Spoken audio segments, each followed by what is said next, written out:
The colonial transport ship moved through the darkness of space like a wounded animal trying to find shelter, and Captain Daniel Harper knew they were dying, and there was nothing he could do to stop it. And 3 days ago, the Kravix raiders had ambushed them near the edge of known space and torn their ship apart with plasma weapons that burned through metal like paper. And now the life support systems were failing, and the engines barely worked, and 247 colonists faced a slow death in the cold void of space. And Daniel stood on the bridge watching the damage report scroll across his screen, and each new alert felt like another nail in their coffin, and the medical bay was full of wounded people, and the doctor had run out of supplies 2 days ago, and children were crying, and adults were praying, and everyone knew what was coming.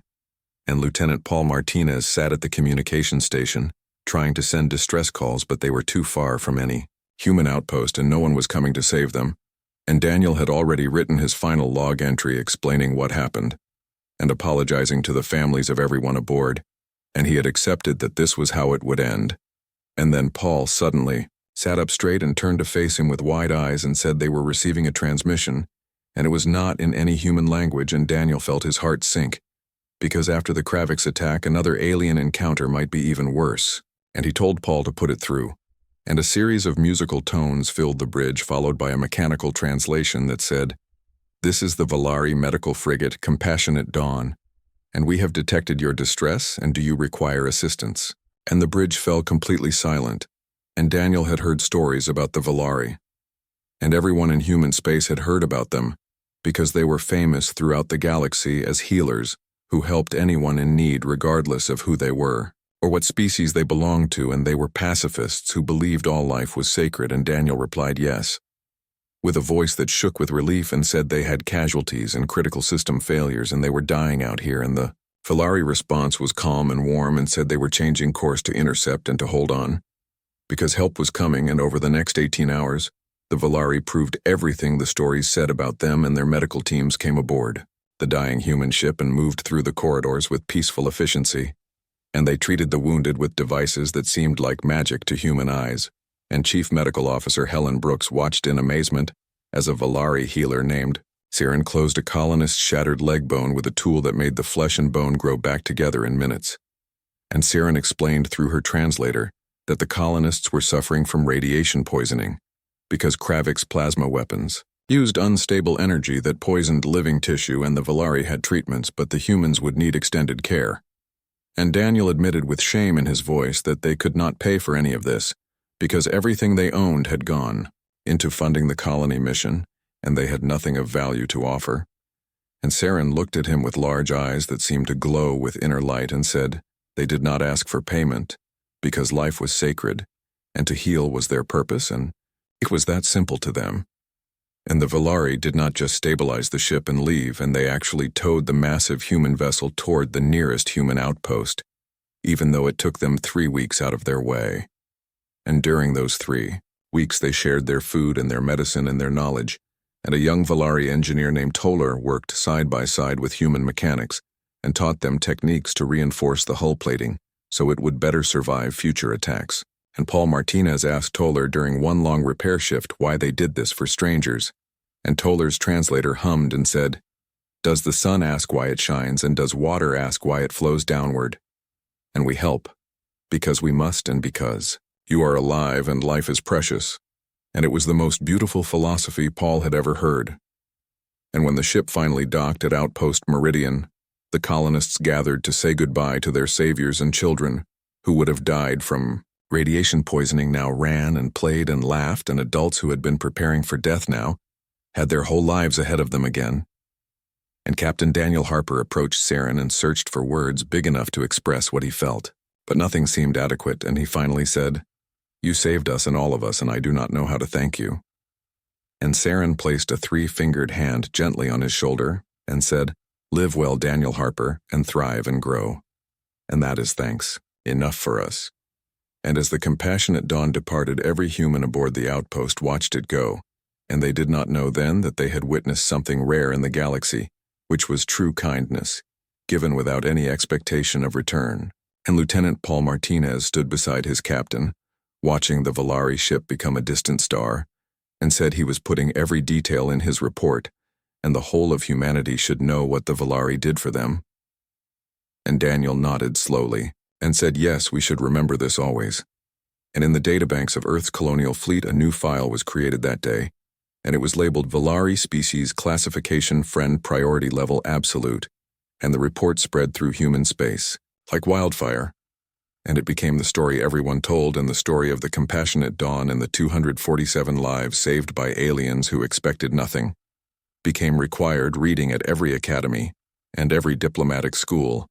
and every military briefing, and humanity, which was still young in the galactic community, learned something important that day. And they learned that kindness existed beyond their own species, and they learned that some beings in the universe actually lived by their principles, and humans, as they had proven throughout their entire history, never forgot their debts, and they never forgot the good ones, and they especially never forgot the bad ones. And this lesson would echo through the years to come, in ways the Valari could never have imagined, and in ways the rest of the galaxy would learn to fear. 12 years had passed since the Horizon's Edge incident, and humanity had grown stronger in the galaxy, and their ships were tough, and their diplomacy was honest, and their military was good enough to defend their territory, but not scary enough to threaten anyone, and they traded fairly and kept their promises and mostly stayed in their own space and did their own thing. And the Valari had become their closest friends in the entire galaxy, and the two species exchanged knowledge with human surgery techniques, mixing well with Valari healing technology, and students traveled between their worlds, and healers learned from each other,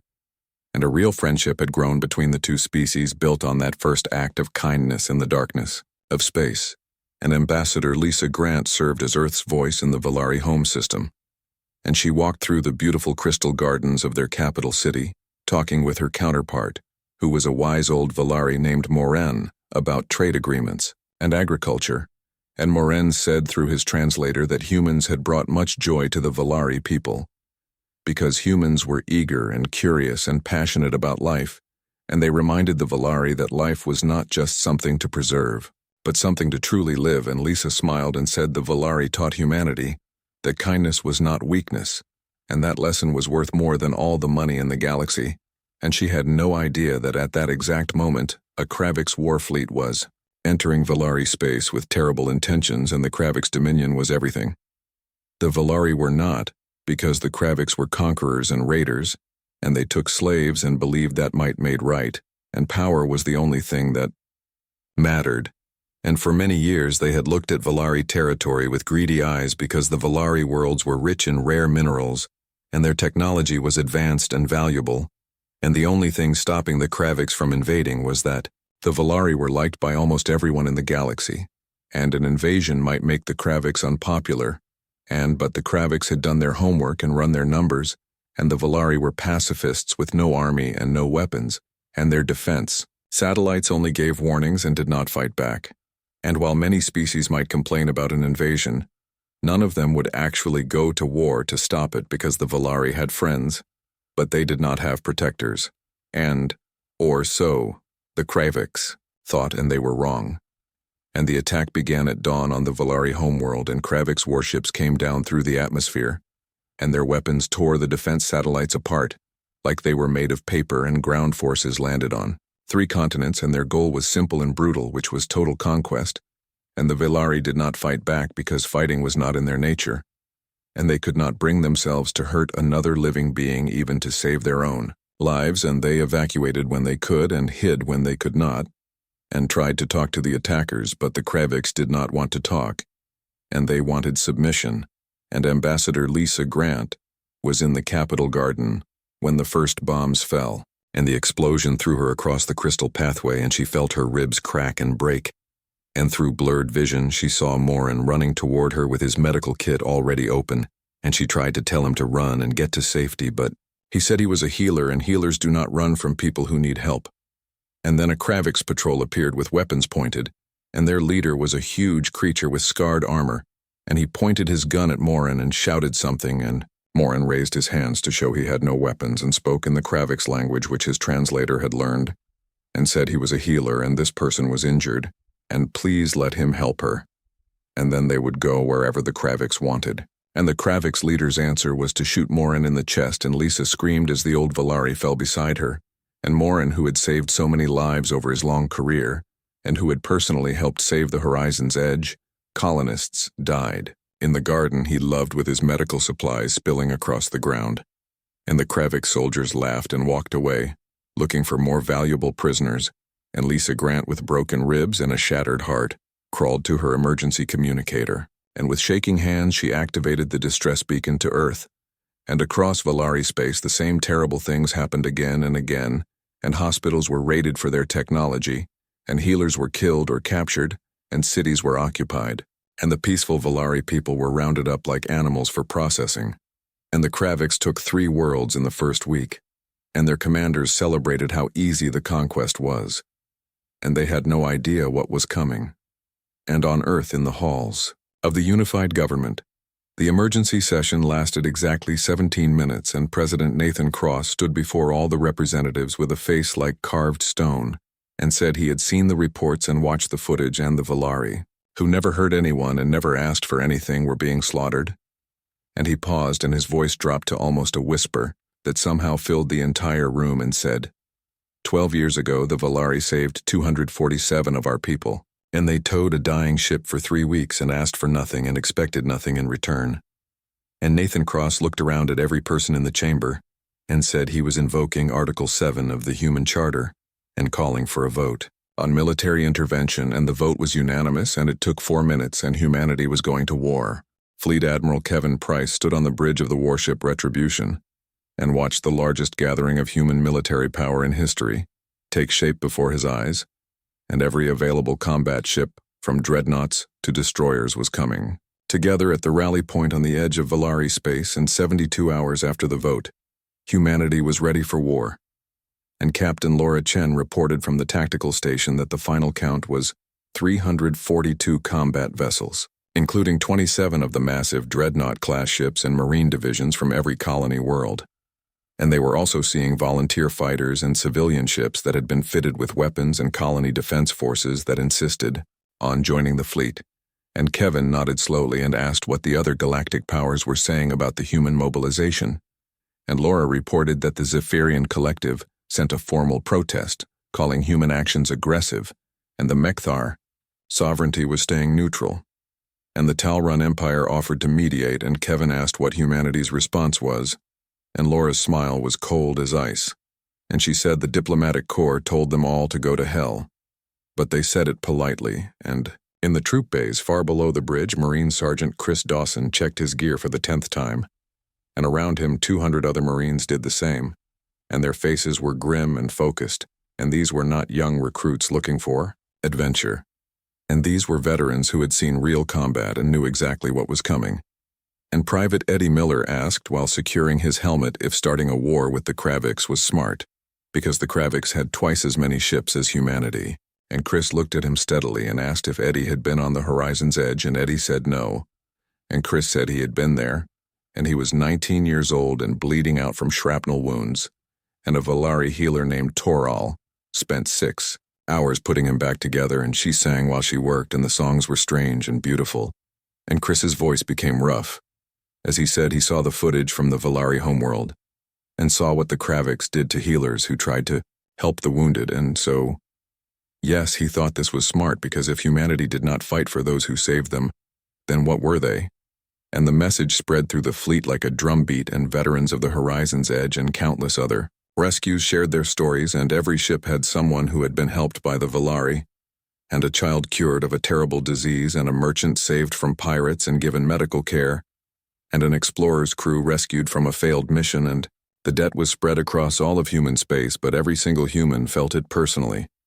And on the Valari homeworld, the occupation had become a nightmare routine, and the Kravix rounded up the population in processing centers and marked them down. For slave labor and resistance was impossible for beings who had never learned violence and who could not force themselves to harm another creature, even to save their own lives. And Saren, who had saved the Horizon's Edge all those years ago, sat in a holding pen with 200 other Valari, and she comforted the young ones and treated injuries with the few supplies she had hidden in her clothing, and tried to keep hope alive. and a Kravix guard came in, barking orders, and said all medical personnel step forward, because their skills would be used for the Dominion, and Saren stood slowly because her body was old and tired, and she and 14 other healers were separated from the main group, and the guard growled that they would treat Kravix soldiers only and their own people were no longer their concern. And one of the younger healers named Kelsa spoke up and said they were healers, and they treated all who suffered because it was their purpose. And the guard hit Kelsa so hard, she fell to the ground, and he said their purpose was whatever he told them it was. And Saren helped Kelsa stand and whispered in their own language to be strong and have faith, because help would come. And Kelsa asked from where, because the Valari had no warriors and no armies. And Saren remembered a human captain with determination in his eyes, promising to remember. And she said softly that help would come from friends, and from those who pay their debts. And she did not know how right she was, and the human fleet completed its assembly in perfect silence, and 342 warships arranged in battle formations that had been practiced but never tested in real war, and it was the largest show of force humanity had ever put together, and every ship was full of people who understood exactly why they were there. And Admiral Kevin Price opened a broadcast channel to the entire fleet, and his message was short and clear, and he said 12 years ago the Valari showed us the meaning of real compassion, and they saved our people when they had no reason to, and expected no reward and asked for nothing in return. And today they are suffering under tyrants, and today we show the galaxy what humanity means by friendship. And today we remind the Kravix Dominion that some debts are paid in blood. And he paused, and his voice became hard as steel, and said all ships jump to hyperspace with target Valari Prime, and mission liberation, and no prisoners, and no mercy, and no surrender. And as one voice, 342 human warships opened holes in space and jumped toward their destiny. And the Kravix had expected many things, and they expected angry messages and trade sanctions and maybe a blockade. But what they did not expect was for humanity to bring total war within 72 hours. And War Master Krek stood in his command center on Valari Prime when the alarm started screaming, and he asked what was happening. And his sensor officer's voice was shaking with fear, and said there were signatures in hyperspace, and dozens of them and hundreds of them, and Krex ordered him to identify them. And the officer said they were human ships, and it was the entire human fleet. And Krex stared at the display in disbelief, because the humans were small and peaceful, and barely registered as important in galactic politics. And he said they would not dare, because the Kravix had 3 times their numbers across the whole sector. And the officer said, with panic in his voice, that the humans were not slowing down, and they were coming straight at them. And on the bridge of the Retribution, Admiral Kevin Price watched the Kravix fleet scramble to respond, and they were good fighters, and their formations were solid, and their positioning was smart, and they outnumbered humans by almost 2 to 1, and none of it was going to matter at all. And Kevin said calmly to all ships that weapons were free, and to show the Kravix what humanity learned from every war they ever fought, and show them why you do not attack our friends. And the Battle of Valari Prime began with a fury that shocked the entire galaxy. The first attack from the human fleet turned the space above Valari Prime into hell made of fire and metal and shrapnel, and Kravix commanders, who were confident because they had more ships, moved forward in their traditional battle formation and watched in horror as their leading vessels were destroyed by concentrated fire from human railguns that punched through their armor like it was nothing. And Captain Laura Chen's fingers moved quickly across her display on the bridge of the Retribution, and she ordered all ships to target the Kravix command ship and focus all fire on it. And the Kravix flagship, which was a huge vessel called the Conqueror's Fist, tried to move out of the killing zone, but it never made it, because 27 human dreadnoughts opened fire at the same moment, and their weapons hit the flagship so hard it simply broke apart in a cascade of explosions that took War Master Krex and everyone on his command staff with him. And the Kravix fleet was in shock, because in 30 seconds they had lost their leaders and 7 capital ships, and they had never seen humans fight before, and assumed humans would be careful and defensive, but instead, humanity brought total war. And Lieutenant Marcus Webb called from the sensor station that a second wave of Kravix ships was jumping in from the outer system, as reinforcements, and Admiral Kevin Price's face did not change at all. And he said good, because that meant less distance to travel, and ordered all carriers to launch fighters, and told the Marines to prepare for planetary assault, and from the bellies of human carriers, thousands of small fighters poured out like angry insects, and they were not sleek or elegant like the craft of other species, and they were brutal angular machines built with one single purpose, which was to kill efficiently, and Wing Commander Patricia Mills led her squadron straight into the Kravix formation and told her pilots to remember their training, because the Kravix were better individual pilots, but humans won by working together. And the dogfight that erupted was savage and violent, and Kravix pilots were skilled warriors, but human pilots had hundreds of years of atmospheric combat to draw lessons from, and they flew in coordinated patterns covering each other and setting up crossfires and using tactics the Kravix had never seen before. And Patricia called out that Hawk 7 had 3 enemies on his tail, and Hawk 7 said he saw them, and called for Hawk 2 and Hawk 5 to run a scissors pattern on his mark, and the 3 human fighters wove through space in a maneuver that was developed in Earth's skies centuries ago, and the Kravix pilots chasing them got confused by the pattern and flew right into a crossfire, and all 3 exploded within seconds and on the surface of Valari Prime. The Kravix garrison commander watched the battle in orbit with growing fear and screamed for reinforcements and asked where the reserve forces were, and his officers said they were being attacked by human frigates because the humans had split their fleet, with half hitting the orbit battle and half stopping all reinforcements from arriving, and the commander slammed his fist down and said, then, they would hold the ground, and ordered his troops to bring prisoners to the command center, because if humans wanted this planet, they would have to go through hostages and in her holding pen. Saren felt the building shake as explosions rocked the city, and she held the young ones close and whispered that everything would be all right and help had come. And Kelsa asked how she could know that, and Saren said, because she had faith in the kindness they had shown, and faith in those who received it, and the building shook harder. And then Saren heard something that made her hearts beat faster, which was the distinctive roar of ships entering the atmosphere, and Marine Sergeant Chris Dawson felt his drop pod slam into the surface with force that rattled his bones, and the moment the doors exploded open, he was moving with his rifle up and scanning for targets, and around him 200 other pods were landing, and Marines in full armor poured out, and Chris shouted for Alpha Company to form up because they had a processing center 2 kilometers north, and intelligence said 5,000 Valari civilians were being held there. And Private Eddie Miller checked his ammunition and asked about Kravix resistance, and Chris said it would be heavy with fortified positions and armored support, and his smile behind his helmet was predatory, and he said good because he would hate for this to be too easy. And the march to the processing center was a running battle through the city. Streets and Kravix soldiers who were trained and experienced had taken defensive positions throughout the area, but they had never faced human Marines before, and were not ready for the sheer aggression of the attack, and where other species would probe for weak points, the humans just attacked, and where other species would try to negotiate. The humans just kept advancing, and they moved through the city like a force of nature with tactics that were brutal and effective, and a Kravix heavy weapons team set up behind a barrier with their plasma cannon charging. But before they could fire, a human missile screamed through the air and turned their position into vapor, and Chris shouted for his squad to move, and they cleared building after building with their training and equipment giving them the edge in close combat and in orbit. The battle had turned into a massacre, and the Kravix fleet that had outnumbered humans 2-1 was being destroyed piece by piece, and human ships worked in groups with their computers linked and their fire perfect, and Laura Chen reported that the enemy fleet was breaking and trying to retreat, and Admiral Kevin Price's voice was ice cold, and he said no, because the Kravix came here to conquer, and they killed healers and pacifists, and they did not get to run away now.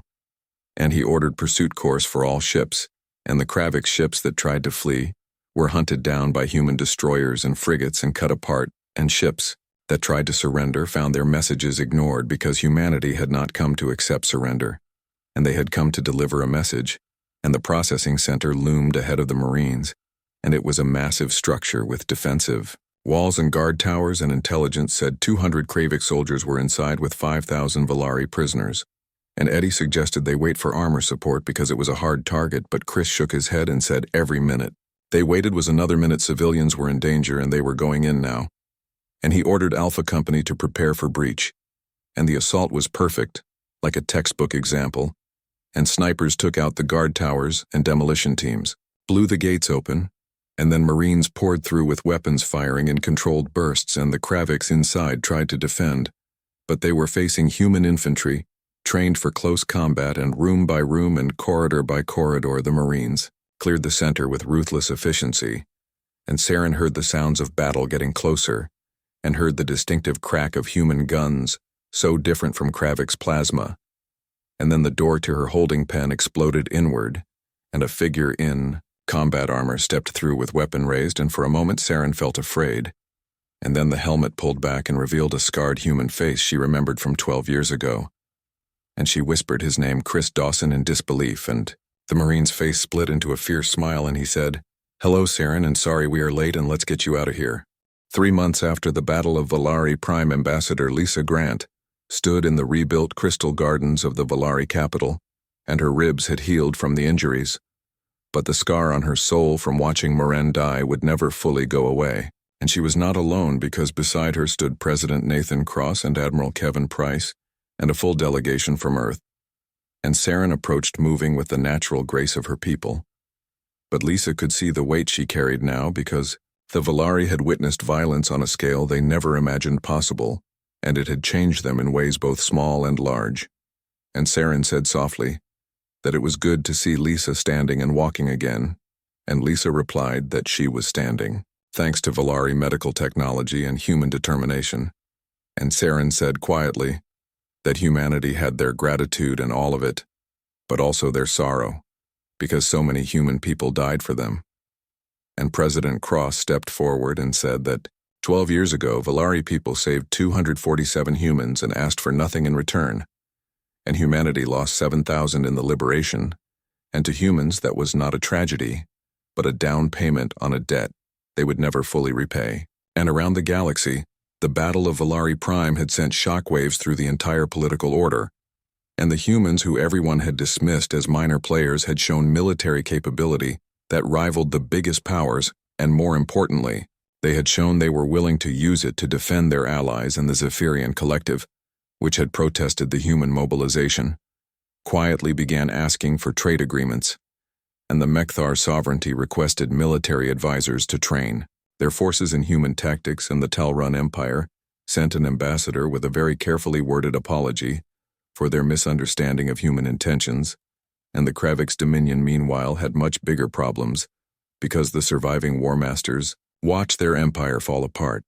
and slave species saw what humanity did for the Valari and began their own rebellions, and subject worlds demanded independence, and everywhere the whisper spread that the humans remember, and the humans repay, and the humans protect their friends. And in the war rooms of Kravix, high command analysts reviewed the battle again and again, trying to understand how they had been so completely defeated.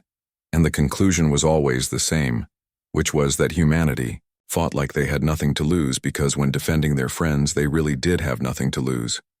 And on Earth memorials were built for the fallen, and the Battle of Valari Prime was put into human history not as a great victory, but as a necessary defense of those who could not defend themselves. And in every military academy, students studied the battle not for its tactical brilliance, but for what it represented about human values. And Admiral Kevin Price, who was now semi-retired, gave a lecture at the Naval Academy on the anniversary of the battle, and he asked the assembled students why humanity fought. And he said the Valari were not human and were not part of human government, and offered no strategic advantage, and some politicians called it a waste of resources. And he paused, looking at the young faces, and said, "Humanity fought because 12 years ago the Valari saved humans when they had no reason to, and because the Valari showed humanity that kindness exists in the universe, and because humanity has a very simple principle, which is that humans remember, and they remember every kindness shown to them and repay it 1,000 times over. But they also remember every wrong and ensure it never happens." Again, and the room was completely silent, and then one student raised her hand and asked what happened to the Kravix, and Kevin's smile was thin and cold, and he said they learned their lesson, because after liberating the 3 Valari worlds, humanity kept going and did not stop until every slave the Kravix held was freed, and every conquered world was liberated, and the Kravix Dominion still existed, but it was a shadow of what it had been, and they would never ever threaten the Valari again. And in the years that followed the alliance between humans and Valari, became the foundation of a new power in the galaxy, and the Volari provided medical technology and scientific knowledge, and humanity provided protection and military strength, and together they offered something different from the old empires, which was partnership based on mutual respect and remembered kindness, and other species took notice, and the former slaves of the Kraviks, and the oppressed colonies of other empires, and the small species who lived in fear of bigger neighbors, all saw what humanity had done and they remembered it. And 10 years after the Battle of Volari Prime, the Council of Free Worlds was founded with 37 species, all protected by human military power and all contributing their own strengths to the group. And the Volari served as mediators and healers, and humanity served as the shield and protector. And across the galaxy, a new understanding emerged about what humanity was, because some species were warriors and some were traders and some were builders or scientists or diplomats, and humanity was all of these things. But they were defined by something else, which was loyalty, and if you crossed them, they would bring total war. But if you helped them, they would never forget. And if you showed kindness to a human, their entire species would remember it forever. And on the anniversary of the Battle of Volari Prime, which was now celebrated as Liberation Day, Saren stood in the memorial garden on Earth, and around her were the names of 7,000 humans who died freeing her people, and she placed her hand on the cool stone, feeling the weight of both gratitude and grief pressing down on her, and she whispered that Daniel Harper kept his promise and his people remembered just like he said they would, and behind her a child laughed while playing in the garden, and it was a human child and a Volari child, chasing each other without fear or hatred or the weight of history on their shoulders, and they represented the future that had been bought with blood and honor. And Saren smiled through her tears, because this was why the compassionate Dawn had towed that dying ship 3 weeks out of their way, and this was why they had asked for nothing in return, because kindness always came back, and sometimes in ways you never expected, and sometimes in the form of an entire species willing to go to war for you. And in the halls of the Galactic Council, a new saying had emerged when discussing humanity, and it was spoken with respect and caution and absolute certainty, and the saying was that humanity never forgets kindness, but their vengeance shakes worlds, so choose wisely which one you wish to experience. And the Volari had chosen kindness and received eternal loyalty, and the Kraviks had chosen violence and received absolute destruction. And the galaxy was learning slowly but surely that humanity kept their accounts balanced, and every debt was repaid, and every kindness was remembered, and every wrong was avenged, and this was the human way. And the galaxy would never forget it.